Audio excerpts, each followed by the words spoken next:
Zobacz, co ja wam będę mówił.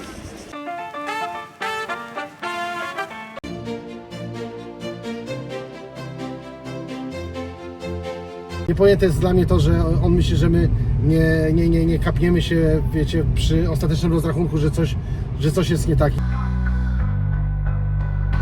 Nie, to konto chłopie. To jest endorfina, podróżnicza strona. Być na to przez Gmaila, to prywatna odsłona. Wjeżdżam z tematem dziś do ciebie prosto. Po co komplikować życie, może być za ostro. Tworzę kontent prosto z serca. Weź poprawkę na samouda, co nie celuję w merca. Mam plan, to się musi udać. Postawiłem na jedną kartę, otwieram życia drzwi i lecę z fartem. Nie zatrzymasz mnie, dołóż do mnie.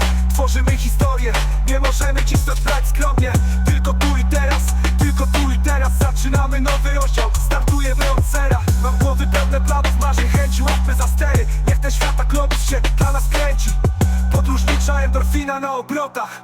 200 na buciku i nie ma co tam. Czas pracuje dla mnie, jesteśmy ziomkami. Gram w otwarte karty, niech żałuje ten, kto nie jest z nami.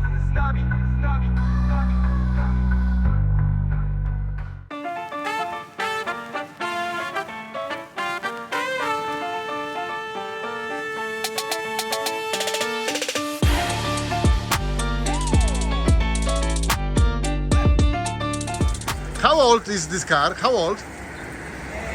71. 71?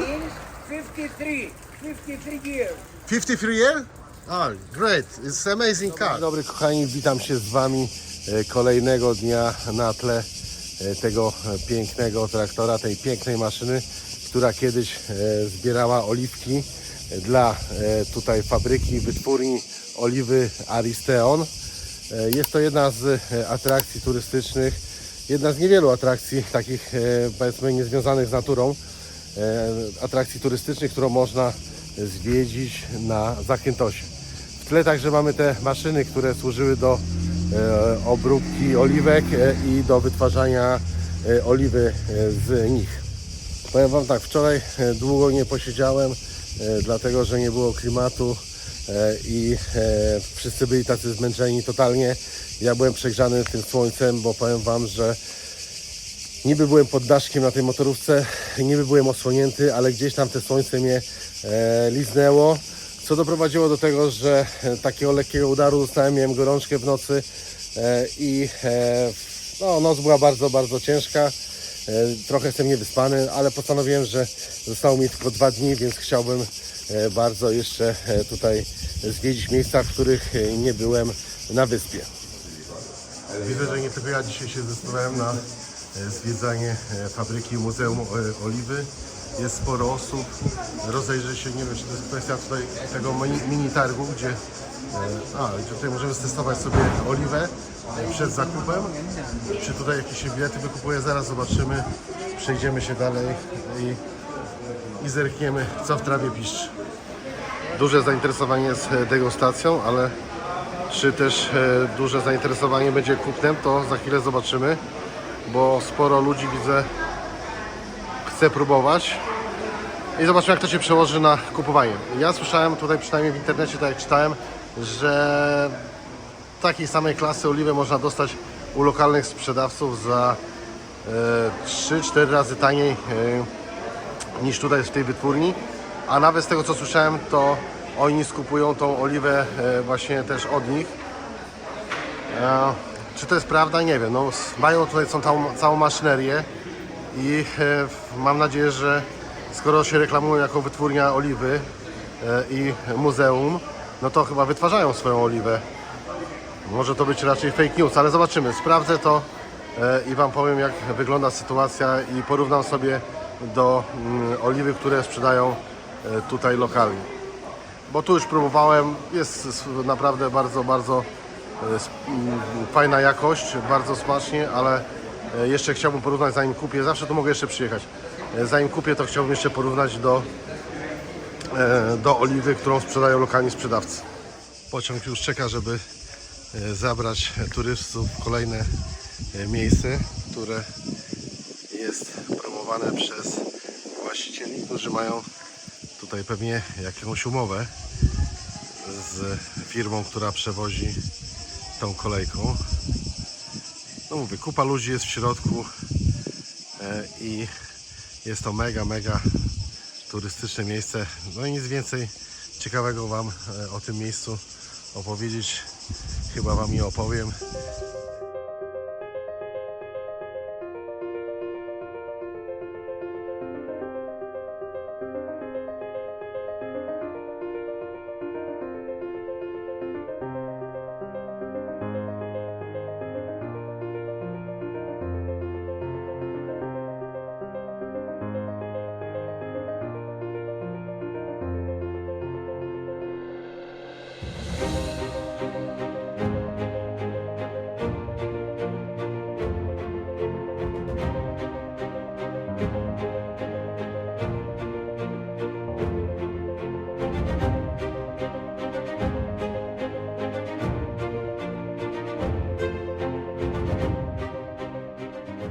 Muzeum i fabrykę oliwy mamy już za sobą. Teraz udaję się do pobliskiej winiarni, jest około 5-7 minut stąd.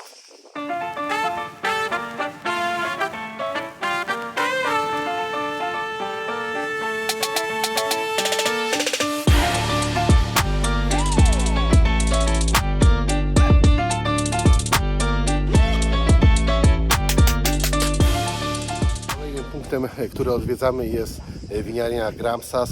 Tutaj za mną, zobaczcie, są całe pola uprawne, jeśli chodzi o tutaj winogrona, które potem są używane do produkcji wina. Tutaj mamy jakiś taki magazyn, a obok jest winiarnia, taka winiarnia-kawiarnia, gdzie możemy sobie skosztować dobrego wina z Zakyntosu. Zobaczcie, jakie fajne te bojlerki na wino. Tam się dzieje magia.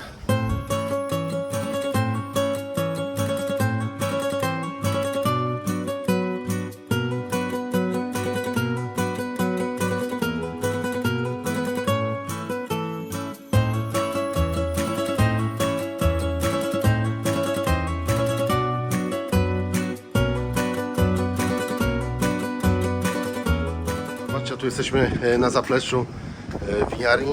Tutaj są przygotowane wina do metkowania, przygotowane do sprzedaży. Cały tutaj ten ostateczny proces się odbywa. Tutaj te kadzie na wina, wygląda to naprawdę fajnie. Fajna taka mała, lokalna winiarnia. Przypuszczam, że jest to jedna z najsławniejszych tutaj na Zakyntosie winiarni, bo tam chyba w tych winiarni jest, z tego co wiem, to dwie albo trzy winiarnie są tutaj na całym Zakyntosie. Ale ta wygląda, tak powiem Wam, super profesjonalnie, tak w takim stylu kalifornijskim. I może warto byłoby tu u nich nabyć te wino i skosztować. Czekam w tej chwili na menadżera, na zgodę menadżera, bo chciałbym tutaj wrzucić na YouTube jakieś takie informacje bezpośrednio tutaj od osób, które prowadzą tą restaurację, czy ewentualnie od ich pracowników, ale poszła tutaj pani, która sprzedaje wino, poszła zapytać się menadżera, czy jest to możliwe. Za chwilę będę miał odpowiedź, więc albo za chwilę wrzucę materiał, albo jak nie będzie zgody, to lecimy dalej.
Kolejnym punktem naszej wycieczki jest plaża Porto Zorro.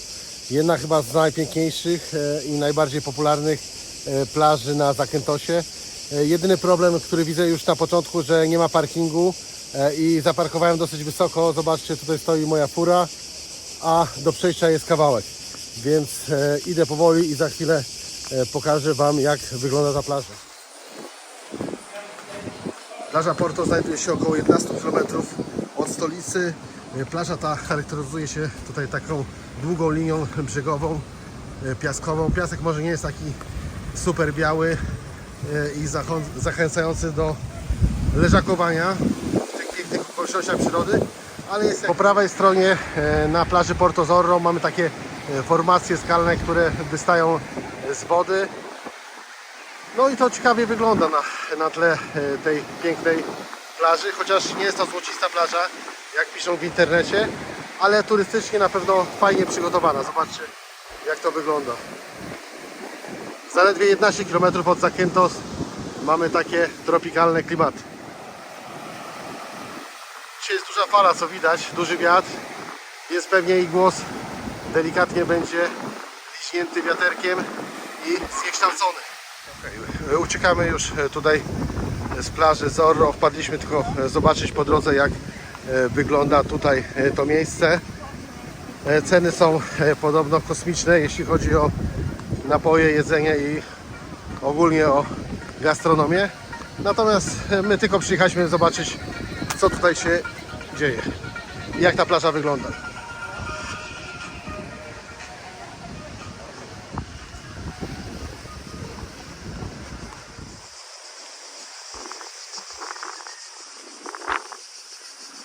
Powiem Wam tak, plaża piękna, ekskluzywna, ceny też niczego sobie, ale tutaj ten dojście do plaży, pierwszy punkt, z którym się stykamy zjeżdżając w dół tutaj początku parkingu, chociaż ciężko to nazwać parkingiem, no to jest, samochody stoją przy ulicy i taki śmietnik, no to trochę wstyd.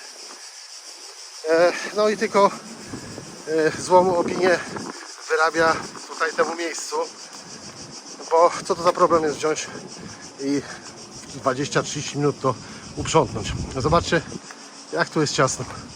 My musimy iść tam na górę, tam, jeden zakręt, drugi zakręt i gdzieś tam stoimy. Tu ledwo idzie podjechać, ledwo idzie podejść, ale widoki były fajne i nie żałuję, że tutaj wpadłem choćby na chwilę. No, powiem Wam, że pierwszy zakręt już zadyszka jest, a tu jeszcze 2 zakręty do góry do samochodu, więc jeszcze chwilę trzeba się pomęczyć. A upał jest niesamowity. 35 stopni w cieniu. Powiem Wam, że nieraz człowiek narzeka i biadoli te głupoty, jak się nagrywa, ale potem jak sobie odtwarza to, wiecie, później w domu, czy jak wrzuci i zrobi z tego odcinek, to docenia, że był w takich miejscach, a nie innych i zwiedził i zobaczył miejsca, które nie każdy jest w stanie odwiedzić.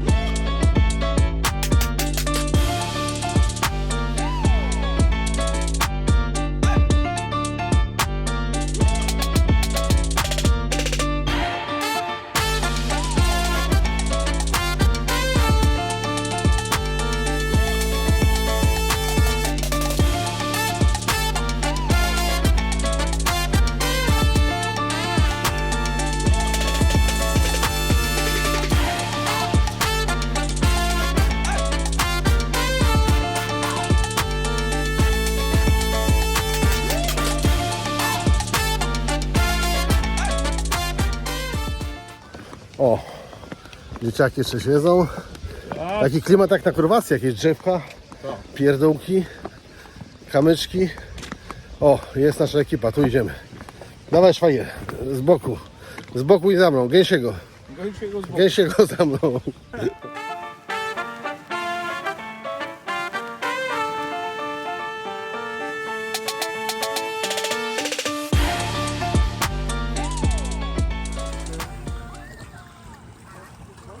Impreza po polsku. Na greckiej ziemi po polsku. Zdrowie. Monika, zdrowie. To jest szwagier.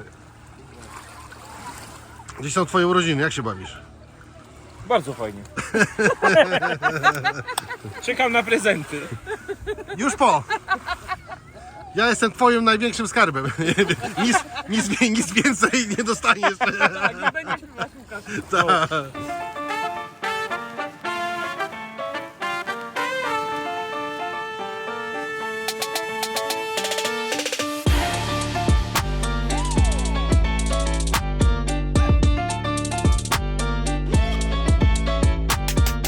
Witam się z Wami kolejnego dnia.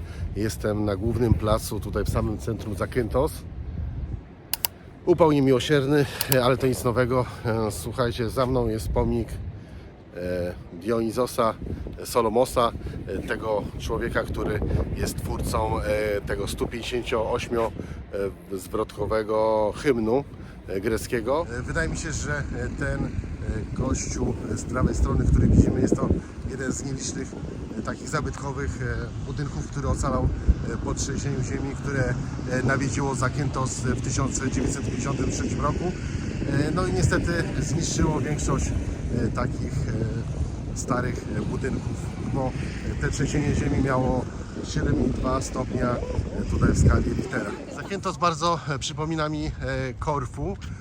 Ten port, kształt miasta i te ułożenie miasta wokół zatoki bardzo właśnie przypomina mi to drugie miasto greckie na drugiej wyspie.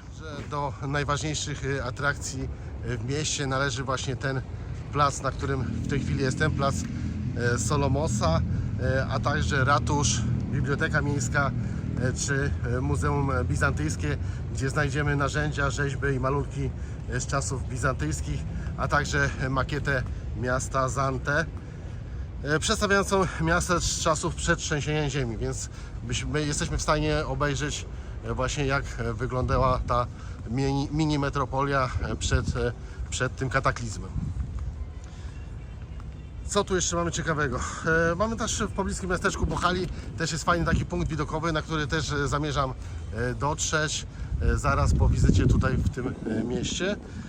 No i też nieopodal mamy tutaj ruiny weneckiej twierdzy, która znajduje się około 1,5 kilometra od tutaj ścisłego centrum miasta. Powiem Wam, że czuję się trochę jak w takim opuszczonym mieście, dlatego że nie ma tu ludzi, ale może nie ma też tutaj tych ludzi ze względu na to, że jest no, ogromny upał i ludzie wolą przeczekać tą złą aurę w domach, a wieczorami pewnie wychodzą i wieczorami zaczyna miasto tętnić życiem. Co tu jeszcze fajnego można zobaczyć? Na pewno kościół Fane Romeni i kościół Świętego Marka, czyli bazylikę Świętego Dionizosa. Jeśli ktoś jest zainteresowany zwiedzaniem tutaj zabytkowych kościołów i zabytkowych jakichś monumentów, budowli, no to bym polecał, a także jest fajne miejsce do odwiedzenia, to jest piękna, odrestaurowana, czekajcie chwilę, bo jakiś, o kurde, patrzcie, jaki dziadek sobie leciał. Pięknie odrestaurowana katedra Świętego Dionizosa. Widzicie, co ciekawe, tutaj wszystkie samochody, które mają zaciemnione szyby, mają prawie wszystkie zaciemnione, włącznie nawet z tą z przodu szybą, co u nas jest oczywiście niedozwolone. Powiem Wam, że chodziłem gdzieś z tą moją ekipą, ale gdzieś się urwali i zgubiliśmy sygnał między nami, więc idę powolutku, zwiedzam i może gdzieś tam trafię na nich. A będąc tu już, powiem Wam, kilka dni, no to z takich rzeczy, z którymi mogę się z Wami podzielić, to na pewno najbardziej urokliwe zakątki, jakieś malownicze plaże i takie dziksze miejsca znajdują się na zachodnim wybrzeżu tutaj wyspy Zakynthos. Tam też znajdują się takie najpiękniejsze skaliste plaże wśród klifów, i często nie da się dojechać samochodem, więc radzę Wam wypożyczyć jakiegoś właśnie tutaj quada czy jakiś skuter, dlatego że my podjęliśmy kilka prób dotarcia do fajnych miejsc. Niestety nam się nie udało, gdzieś już przy końcu albo w 3/4 drogi musieliśmy zawracać, a to też nie jest łatwe, bo powiem Wam, że po tych skalistych drogach, gdzie są jakieś przepaści albo w ogóle nie ma możliwości wykręcenia, jest to dosyć trudna i ryzykowna operacja, więc jeśli będziecie mieć na przykład w nawigacji, wbijecie jakieś miejsce i pojawi się na czarno, no to bierzcie to pod uwagę, że jest 80-90% szans, że tam nie dojedziecie samochodem. Ja już to przetestowałem, więc tym się mogę z Wami podzielić.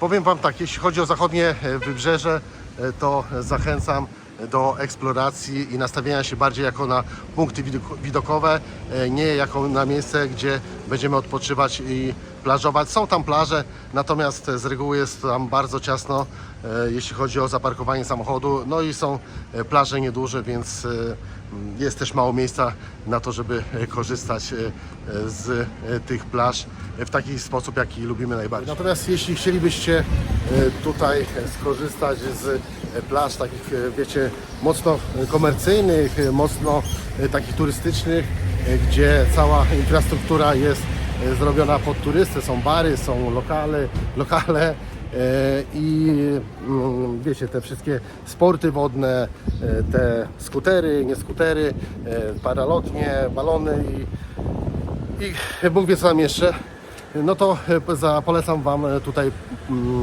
południową, nawet bardziej wschodnią część wyspy. Odwiedzajcie plażę tutaj na wschodzie Zakynthos, to wtedy będziecie mogli tutaj czerpać przyjemności z plażowania w pełnym wymiarze. Warto też dodać takich praktycznych wskazówek, że tylko w Zakyntosie, w mieście Zakynthos znajduje się taki duży Lidl, a w tych małych miasteczkach nigdzie nie widziałem żadnego dużego marketu. Są takie właśnie, wiecie, te ich lokalne markety, ale to tak naprawdę są zwykłe sklepy spożywcze, gdzie ceny są normalne, dużo wyższe niż w takim supermarkecie jak Lidl. Całe to tutaj centrum, jeśli chodzi tutaj właśnie o zakupy, no to przede wszystkim wydaje mi się, że właśnie trzeba robić w mieście Zakynthos. Natomiast co jeszcze Wam mogę polecić? Świeża ryba najlepsza jest tutaj od rybaków w miejscowości w porcie Agios Sostis i tam bym Wam polecał kupować rybę, jeśli chcecie, macie takie możliwości i umiejętności, żeby sobie samemu tą rybkę przysmażyć, to tam Wam polecam pojechać na zakupy. Zobaczcie, jakie fajne uliczki tutaj od samego portu. Te uliczki idą w górę, w stronę chyba tego punktu widokowego, na który chcę pojechać. No, tak poza tym to powiem Wam, że nadal jest pusto. Wchodzę w kolejne uliczki, patrzę, sklepy pozamykane, tylko chyba restauracje są otwarte. Jeszcze nie byłem tutaj w żadnej restauracji tutaj w mieście Zakynthos, bo tak normalnie to byłem w restauracjach tutaj w innych miastach jak w Kerry, czy jak zwiedzałem tutaj te zachodnie wybrzeże, czy wschodnie, no to tam bywaliśmy w tych restauracjach. Natomiast co Wam mogę powiedzieć, no ceny są mniej więcej no tak średnio za obiad trzeba zapłacić jakieś między 12 a 18-20 euro na takie, wiecie, normalne dania, nic jakiegoś tam wyszukanego. Więc ceny są, tak jak słyszycie, no, nie są niskie, byle jakiś tam, powiem Wam, że tak, no do 10 euro to można kupić, poniżej 10 euro jakąś tam gdzieś, czekajcie,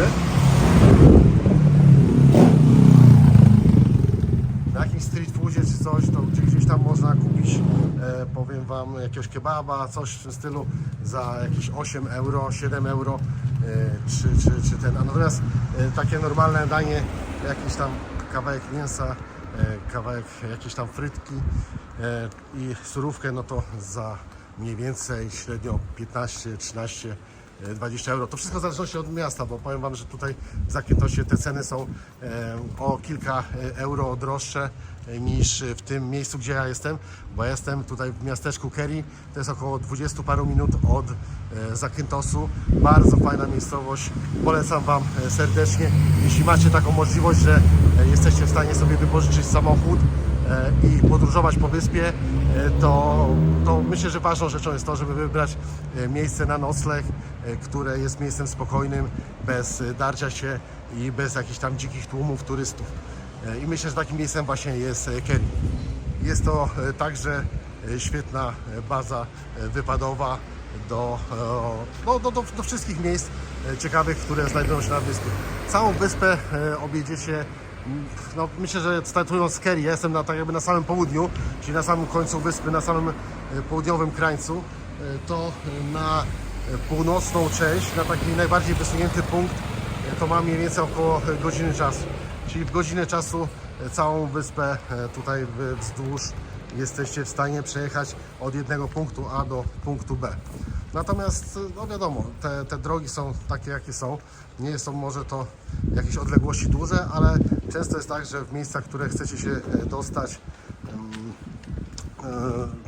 się dostać, tak jak właśnie przede wszystkim na zachodnim wybrzeżu, no to są to miejsca, gdzie jest teren bardzo górzysty, uliczki są no różne są uliczki, bo jesteście na asfalcie, za chwilę jesteście na drodze polnej, potem macie gdzieś jakiś, wiecie, objazd i lecicie lasem, który jest tak zakurzony od tego pyłu, że wygląda, że jakby nagle jesteście w środku lata, po czym przenosicie się w środek zimy. I to też było dosyć ciekawe. O, może przejdę na tą bardziej komercyjną część miasta. Chociaż wolę chodzić po takich właśnie mniej wydeptanych turystycznie uliczkach, ale zobaczymy, co tu się dzieje. Już widzę, że te duże marki to tylko reklamy widać, pozamykane wszystko. Chyba ta siesta jest, tylko są restauracje otwarte, tak, ale nikogo nie ma. Żywej duszy nie ma, powiem wam. Zobaczcie, jak to wygląda.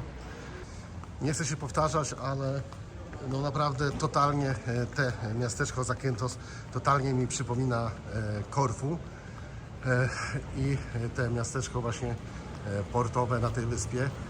Jest taka sama struktura, jest główna ulica, która jest nawet chyba, nie wiem, czy się nie pomylę, ale z tej samej nawet płytki jest zrobiona.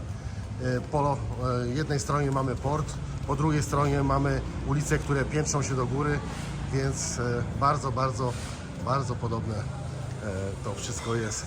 Tak mi się przynajmniej kojarzy z tego, co pamiętam. Ikrak. Co to jest ten ikrak? Jakiś sprzęt. Sklep ze sprzętem elektronicznym. O. Tu i po deptaku jeżdżą i chodzą.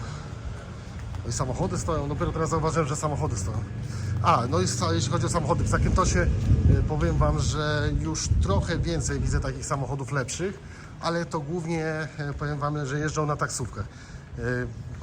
Widziałem może kilka takich samochodów klasy premium i takich bardziej, wiecie, ekskluzywnych samochodów. Natomiast większość jest takich średnich albo bardzo starych samochodów. Ale taksówki widzę, że sobie tutaj na Zakyntosie dają radę. A ja Wam powiem jako taką ciekawostkę, a może nie ciekawostkę, tylko wskazówkę. Czekajcie, bo znowu jakiś szalony cyklista leci. Dobra. Popyrkał, poleciał. Taksówkę jak zamawiacie, to róbcie to albo telefonicznie, albo przez tutaj stronę internetową. A strona ta internetowa nazywa się zantestaxi.gr. Jest to strona po angielsku, cenik jest zrozumiały, przejrzysty i tam sobie wbijacie na przykład skąd jedziecie, na przykład jedziecie z lotniska do Kerry, to tam patrzyłem, na przykład wyszło chyba 35 euro. Możecie wbić na przykład z Kerry gdzieś tam, nie wiem, na północ wyspy, też Wam od razu oblicza ile to powinno wyjść. Wiecie z góry, ile zapłacicie i to jest właśnie super fajne, że korporacja taksówkowa zrobiła taki ukłon w stronę klienta i nie ma naciągania, jeśli chodzi o przejazd turysty czy kogokolwiek tutaj taksówką. Patrzcie, jakie ciekawe drzewo. Drzewo z kapeluszami, z wachlarzami. Śmiesznie to wygląda, a tutaj na różowo też tak, jakoś takie klimatycznie wyglądające lokale. O, tam w oddali widzę aptekę, a jeśli chodzi o aptekę i o leki, no to te same leki, które są u nas w aptekach, występują w greckich aptekach także, a jeżeli ich nie ma, to znajdziecie jakieś zamienniki. Warto, żeby mieć jakieś pudełko ze sobą. Jeśli nie dostaniecie tego leku, który szukacie, to tutaj farmaceutka z apteki znajdzie Wam jakiś zamiennik i dobierze lek taki odpowiedni dla Was. Tu jeszcze widzę, o patrzcie, trafiłem na posterunek policji. Pierwszy raz widzę aż tyle samochodów policyjnych w jednym miejscu. Powiem Wam, że do tej pory, jak jeździłem po wyspie, czy też jak byłem tutaj w swojej miejscowości, w tej Kerii, nie widziałem ani jednego policjanta, ani jednej straży pożarnej, ani jednej karetki. Natomiast dopiero jak przyjechałem na Zakynthos, to widzę, że te formacje mundurowe istnieją na wyspie Zakynthos. Bo nawet tak zacząłem się zastanawiać, że może jakaś tutaj jest inna forma, wiecie, jeśli chodzi o policję, może jakaś taka straż miejska albo coś, ale nie. Policja jest, nawet oznakowana policja, więc łatwo ich tutaj rozpoznać. I po drodze, jak wjeżdżałem do Zakynthosu, też widziałem, był szpital, stały karetki.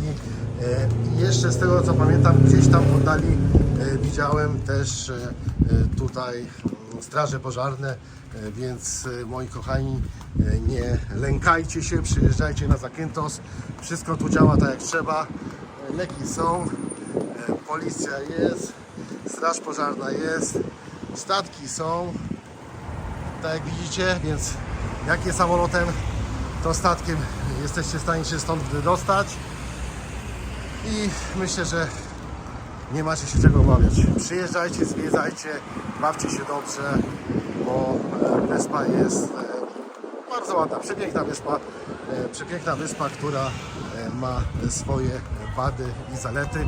A jakie to są wady, jakie to są zalety, myślę, że częściowo zobaczycie na moim kanale, a częściowo jak sami przyjedziecie tutaj do tego miasteczka, na tą wyspę, to sami zobaczycie, jak jest. Wyspa jest bardzo ładna, urokliwa, ma przepiękne tutaj punkty widokowe, przepiękne plaże. Ma oczywiście swoje wady i ma swoje zalety, a jakie to ma wady, jakie zalety, na pewno częściowo będziecie mogli tutaj zobaczyć w moich odcinkach z wyspy Zakynthos. A myślę, że też dużo sami odkryjecie, jak tu przyjedziecie i sami będziecie mogli wystawić tej wyspie jakąś opinię.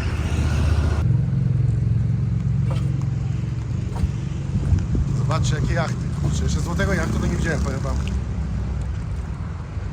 W wielu marinach byłem. Widziałem duże, fajne statki, tak jak ta motorówka. Ale złotego statku też nie widziałem. Tyle co mogłem, to pochodziłem, zwiedziłem Zakynthos, podzieliłem się z Wami moimi spostrzeżeniami, jeśli chodzi o to miasteczko.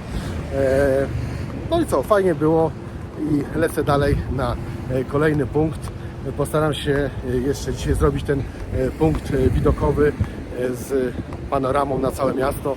A jest to niedaleko, mam nadzieję, że trafię i normalnie dojadę. A potem gdzieś uderzę w jakieś punkty widokowe, do których nie dojechałem, a które sobie wcześniej zaplanowałem, ale wcześniej nie udało mi się dojechać, bo tak jak Wam mówiłem, gdzieś te drogi się urywały i musiałem zawracać. Mam nadzieję, że tym razem trafię lepiej i znajdę drogę do Porto Vromi, Porto Roxa i I jeszcze chyba dam ze 2-3 punkty jakieś. Pamiętam, że nie udało mi się tutaj dotrzeć do tych punktów. Jest to w tej chwili tutaj na dzień dzisiejszy moją misją dotrzeć do tych punktów, które nie udało mi się odwiedzić na zachodnim wybrzeżu wyspy Zakynthos. A teraz lecę, bo już pewnie moja ekipa zagotowana, bo urwałem się na chwilę, a nie mam je długo, nawet nie wiem ile dokładnie, bo miasto mnie wciągnęło. Do zobaczenia w kolejnej lokacji.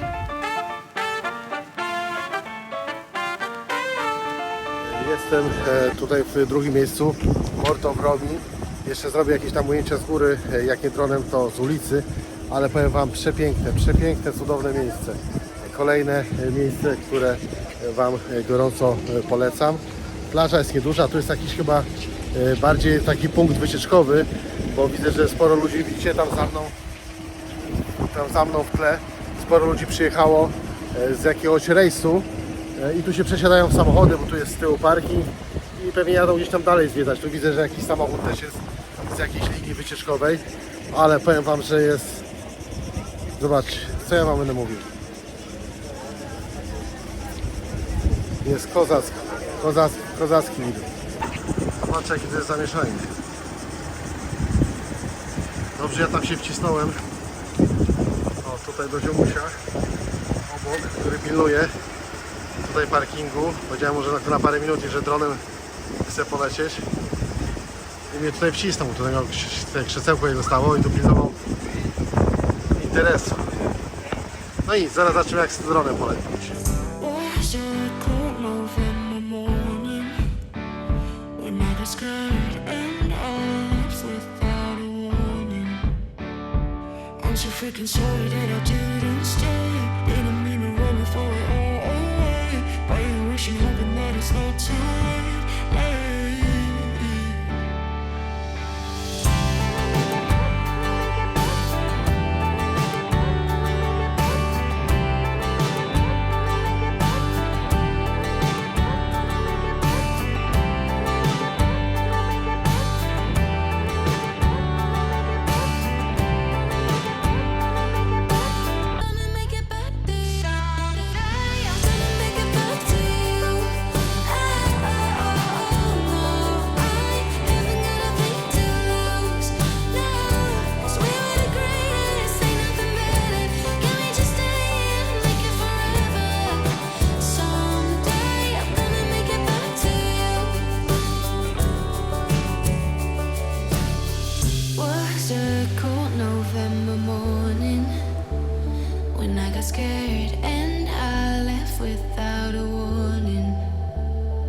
I'm so freaking sorry that I didn't stay. Didn't mean to run and throw it all away. Praying, wishing, hoping that it's not too late.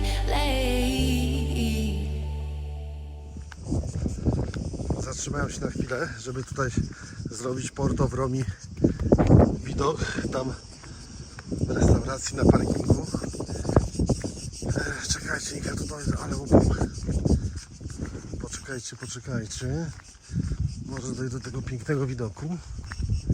Co Wam mogę powiedzieć o Porto Vromi? Bardzo zatłoczone, bardzo turystyczne i bardzo piękne widoki. To są takie trzy, że tak powiem, słowa, które mogę powiedzieć o tym miejscu.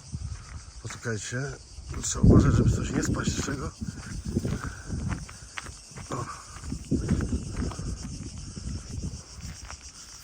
O, tu są jakieś gałęzie. Patrzcie w góry. Tak to wygląda. Trochę latałem z dronem, więc na pewno zobaczycie parę fajnych ujęć z drona. Tu jeszcze po drodze taki fajny, malutki na kilka osób kościółek widziałem, więc będę pewnie chciał się tam na chwilę zatrzymać i cyknąć taką szybkie ujęcia. No i co, lecimy dalej.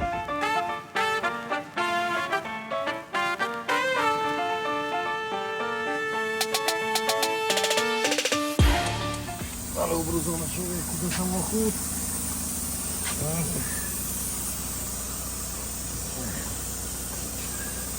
Ciekawe, co się doczyści wszystko. Bo powiem Ci, że Kurwa, z tego pyłu to tak marnie. no, Ale wiesz, no, czyszczeję to tyle co mogę, tak? Nie, no to... Powiem wam, że kurde, sama przyjemność w prawie 40 stopniach czyścić samochód, no ale wiecie, o patrzcie jakie to jest porządek musi być, skoro wziąłem samochód w dobrym stanie, to i w dobrym stanie musi być oddany. No i będzie chyba dobrze, o tu jeszcze nie było lipy. To. Widzieliście to stanowisko obsługi tego Greka? Dobry mały oszust. Powiem wam, że tankowaliśmy we dwóch ze szwagrem. Mówię mu, że płacimy oddzielnie. Ja miałem rachunek za 20 euro, szwagier miał tam za 13 z groszami. Zaczął nam drobnymi wydawać, mieszać, łączyć. I wiecie, i zaczęło coś tam się nie zgadzać w tej kasie. I powiedziałem mu, rozdziel nam te dwa rachunki, bo rachunek jest prosty. No mi wydajesz, ja ci daję 50 euro, wydajesz mi 30 euro, a tutaj samochód numer 2, rozliczaj tak jak według tego rachunku i sprawa prosta, nie? No to tak się wkurzył, że poszedł gdzieś tam na zaplecze, chwilę go nie było, przyszedł z jakimiś drobnymi i dopiero zaczął wydawać tak jak trzeba i przemyślał, wiecie, że tutaj nie przejdzie taka historia, bo droga jest dosyć mocno uczeszczana, więc gdzieś tam tych turystów pewnie trafi. No nie wszyscy Grecy widać są tacy uczciwi jak mój ziomek, który nam wynajmuje Dumitris, czy mój kumpel Alex z knajpy, który jeszcze, czy on, czy tutaj Dumitris, czy Aleksander, to jeszcze nam coś tam górką zawsze da jakiegoś gifta i żeby było, wiecie, żebyśmy się czuli w porządku, a nie taki, kurczę, powiem wam, gość, który na tak drobnym rachunku chce się przerobić, żeby te 2 euro, czy tam nie wiem, 3 euro sobie przytulić do kiermany. No to jest, dla mnie to jest niepojęte. No. Niepojęte jest dla mnie to, że on myśli, że my nie kapniemy się, wiecie, przy ostatecznym rozrachunku, że coś jest nie tak. I jeszcze do nas, wiecie, wyjechał z gębą, z pretensją, że powinniśmy, wiecie, razem mieć liczony rachunek i on sobie wyda tak, jak on sobie wyda. No. Więc powiedzieliśmy niech oddziela rachunki i sprawa jest prosta, no. Bo rachunki nie są takie, żeby się pomylić i my nie jesteśmy też jakiś, wiecie, z pierwszej łapanki, żeby dać się przerabiać na takich małych, kurwa, kwotach, no. Czy małych, czy dużych, no to nieważne, no. Każdy liczy hajs, każdy zarabia i każdy ten grosz liczy, no. Nie wiem, może za dużo się rozgadałem o tym wszystkim, ale kurwa, że na sam koniec mnie zaberzył gość, popsuł mi tutaj trochę tą opinię, bo tak to była prawie 100% był full like dla Greków, duży props za ich gościnność i za całą toczkę, ale trafiło się takie małe zgniłe jabłko, które zawsze się gdzieś trafi w każdym, czy to Grecji, czy w innym społeczeństwie, nawet tam w Polsce, wiadomo jak jest, nie ma co gadać i nie ma co przeżywać, no było minęło, no ale powiem wam, że się zaberzyłem, no na takich małych kwotach chciał nas rąbnąć ten Grek na tej stacji, nie wiem, to on chyba już tam od tego siedzenia to udaru dostał, że myślał tak, że tak to załatwi. No.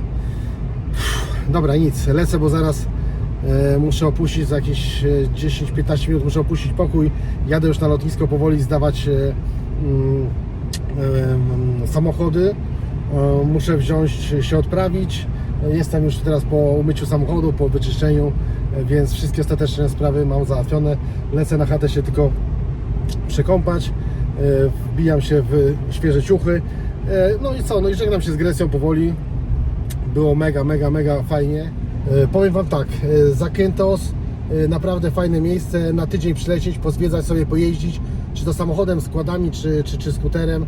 Myślę, że najbezpieczniej samochodem i najwygodniej, bo jednak wiecie, no macie trochę tą osłonę od tego upału, od tego słońca.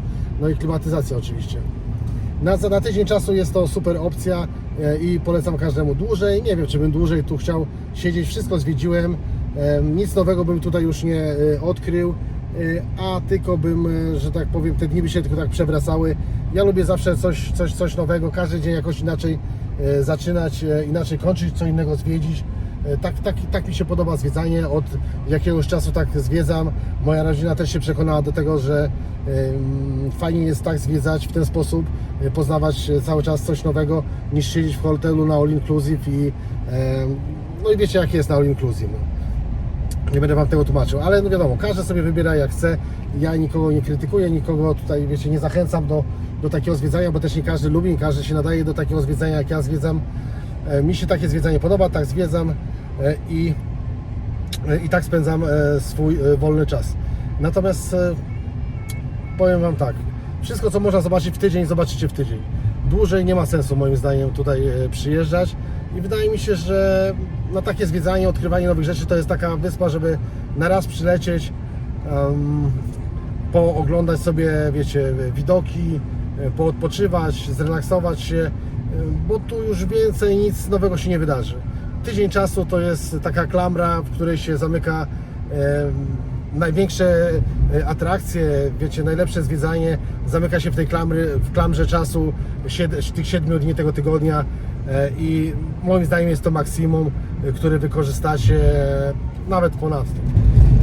Na pewno bardzo podobała mi się tutaj gościnność Greków, bardzo gościnni ludzie.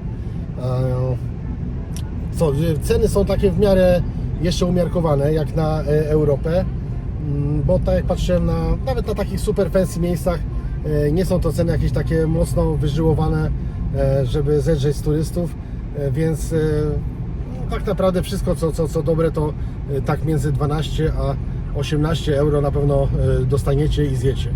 Podobała mi się też tutaj natura, wszędzie jest dużo zieleni. Na początku myślałem, że jest to teren taki dosyć płaski z jedną takąś wyższą górą, te 750 metrów, który ma najwyższy szczyt, co Wam mówiłem. To myślałem, że tylko tam jest taka jedna góra, a tak naprawdę teren jest dosyć górzysta jest ta wyspa.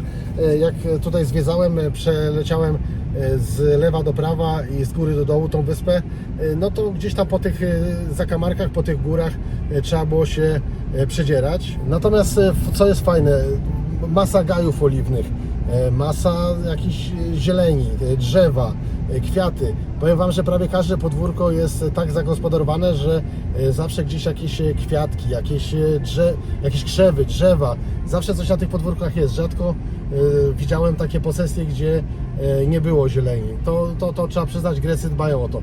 Natomiast z drugiej strony też widziałem takie rzeczy, które mi się nie podobały. Te psy zamknięte w takich klatkach, gdzie nawet w niektórych przypadkach nie miały, wiecie, osłony od słońca. No to było przykre, dosyć przykry widok. To mi się na przykład nie podobało, że nie chcę się wypowiadać, czy większość tutaj, że tak powiem, Greków tak traktuje zwierzęta. Być może jest to jakiś patologiczny odłamek tego społeczeństwa, ale widziałem sytuacje, gdzie właśnie psy były w takich prowizorycznych klatkach na otwartym słońcu. Jeszcze też widziałem przypadki, gdzie były na łańcuchach. To mi się nie podobało na pewno.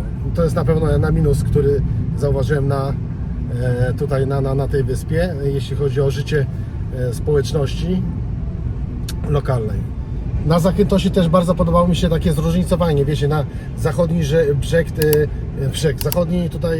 zachodni brzeg, zachodnia strona Zakyntosu jest bardziej dziksza, taka bardzo dużo natury jest, natomiast prawa strona jest taka bardziej rozrywkowa i nastawiona mocno pod turystykę plażowo, rozrywkowo, wypoczynkową. Z tych wszystkich miejsc, które zwiedziłem, powiem Wam, że najbardziej podoba mi się właśnie w tym miejscu, gdzie ja jestem, w Kerry, bardzo blisko Kerry Beach. Do plaży mam, nie wiem, 100 metrów, może 150 metrów, bardzo blisko. Dosłownie 5 minut drogi jestem na plaży. Jest bardzo cicho, nie jest mocno turystyczne w odniesieniu do na przykład innych części Zakyntosu i można spokojnie sobie wyjść wieczorem do knajpki, nie masz tutaj jakichś większych tłoków, nawet w ciągu dnia spokojnie możesz zjeść sobie w restauracji jedzenie, nie ma jakichś wielkich tłumów, a jest bardzo fajnie. Te Kerry Beach, to powiem Wam, że czekajcie, bo tutaj samochód jedzie. Powiem Wam, że Kerry, ta miejscowość Kerry i Kerry Beach to jest to takie połączenie dla mnie, taki miks dwóch klimatów, jeśli chodzi o wyspę, czyli klimatu zachodniego i wschodniego brzegu. Tu jest wszystko takie zbalansowane. Tu nie ma, że tak powiem, wiecie, takiego jakiegoś przełamania, przegięcia w jedną czy w drugą stronę. Dlatego bardzo tutaj mi się podobało w Kerry i też zachęcałbym Was, jeżeli byście mieli odwiedzić tutaj Zakynthos, polecam Wam Kerry. Jest to świetna baza wypadowa do różnych tutaj punktów turystycznych na wyspie Zakynthos i świetne miejsce do spania, jest cisza, spokój i możecie też po całym dniu zwiedzania tutaj sobie zrelaksować się i odpocząć bez zbędnych hałasów. No i co więcej, no i od lotniska Kerry jest około 20 minut, więc też myślę, że całkiem spoko. Jak najbardziej tutaj polecam Wam te miejsce. Jak będziecie chcieli jakieś namiary na fajny apartament w Zakyntosie, a dokładnie tutaj, gdzie jestem w Kerry, to dam Wam numer do mojego znajomego Dumitrisa. Naprawdę powiem Wam, apartamenty super, bardzo fajnie zagospodarowane podwórko z grillem, z piecami, z fajnymi balkonami, z tarasem, chyba ze 100 czy 150 metrów do plaży. Codziennie jest pokój czyszczony, zmieniana pościel. Naprawdę za nieduże pieniądze jesteście na poziomie level up, jeśli chodzi o mieszkanie tutaj w greckim Zakyntosie. No dobra, słuchajcie, dosyć już tego mielenia, dojeżdżam na kwadrat. Tak jak mówiłem, szybki shower i lecę na lotnisko. Może coś z lotniska jeszcze uda mi się nagrać. No i co? No i żegnam się powoli z Grecją, żegnam się powoli z Zakyntosem. Jeżeli nic nie nagram już więcej, no to co, moi kochani, do zobaczenia w następnych vlogach, w następnej lokacji, w następnym państwie. Do widzenia.